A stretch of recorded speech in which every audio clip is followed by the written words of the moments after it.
FIM FM, Talk Politique, la une politique. La une politique, on commence par cette actualité. Bonsoir à vous d'abord, Emmanuel Milimono. Bonsoir à lui et bonsoir à nos auditeurs, bonsoir à nos téléspectateurs. Bonsoir à vous, l'homme de Djingi. Évidemment, bonsoir à Léo, bonsoir à nos auditeurs et téléspectateurs, bonsoir à Kankalabé, bonsoir Djingi, bref, bonsoir à Dalba et à toute la Guinée. Ah bien, Emmanuel, le CNT n'a pas encore reçu, on apprend que le docteur Dansa Kourouma est agacé par cette situation, parce que le CNT n'a pour l'instant pas reçu le discours de politique du Premier ministre. Oui, la transition avance depuis longtemps quand même, et c'est vrai qu'il a fallu cette interpellation aujourd'hui du président du CNT pour que finalement ça revienne à la mémoire collective. Que le gouvernement fonctionne depuis bientôt 10 mois sans politique générale. Le discours de politique générale que le Premier ministre devait présenter, en tout cas devant le CNT, n'a pas encore eu lieu.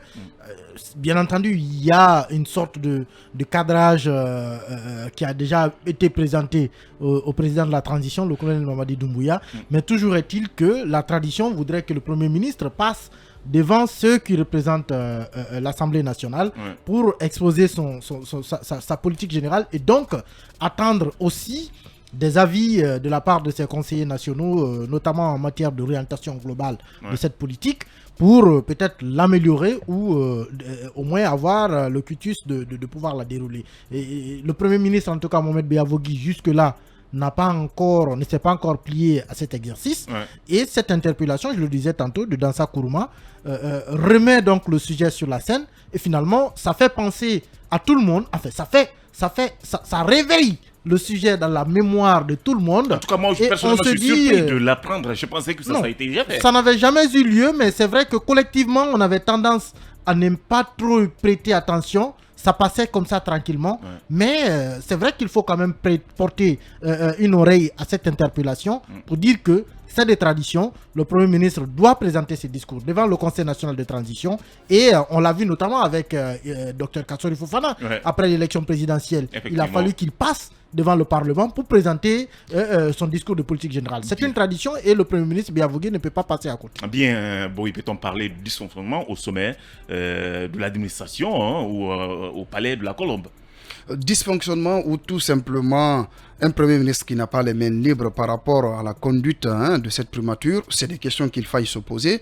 Mais comme l'a rappelé Emmanuel, c'est une tradition qu'un Premier ministre, lorsqu'il est nommé, lorsqu'il bénéficie de la confiance du président en exercice, puisse, n'est-ce pas, à réunir son cabinet, élargir les concertations avec l'ensemble des membres du gouvernement et tous les ministères et directions sectorielles concernés pour, n'est-ce pas, présenter la politique générale du gouvernement, puisqu'on ne peut pas gouverner sans des projections, sans prévoir, sans que tout l'ensemble des membres du gouvernement, n'est-ce pas, ne se concertent pour dire au Premier ministre voilà l'orientation gouvernementale que l'action doit primer au cours de l'exercice. Donc je pense que l'appel du Dr Dansa Kourouma, il est dans son droit en tant que président du CNT, puisque vous le savez, le CNT fait office, en tout cas durant la transition, de Parlement.